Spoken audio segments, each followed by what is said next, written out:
problemi particolari non ce ne sono, anzi c'è una disponibilità di tutte le forze economiche, sindacali, istituzioni a stare in rete nelle informazioni e quindi da fare un lavoro capillare nel territorio di informazione verso il mondo dell'impresa, verso le associazioni, verso il sistema nazionale economico che si rivolge alle associazioni di categoria e alle camere di commercio per sapere effettivamente come sta la realtà, perché c'è bisogno di dare certezza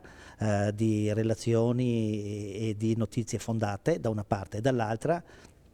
evitare che questa pandemia economica prenda sempre più piede. Uso questo termine perché vediamo le disdette che ci sono negli alberghi, le settimane bianche su a Belluno, quindi come Presidente della Camera di Belluno ho anche questa situazione da monitorare.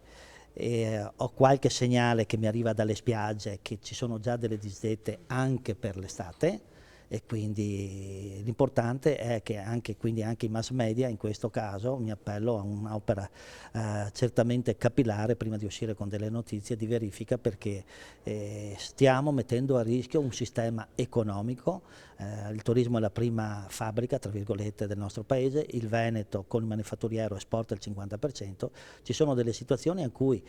anche all'interno del nostro paese non vogliono tecnici che vengono da Padova o che vengono da Venezia.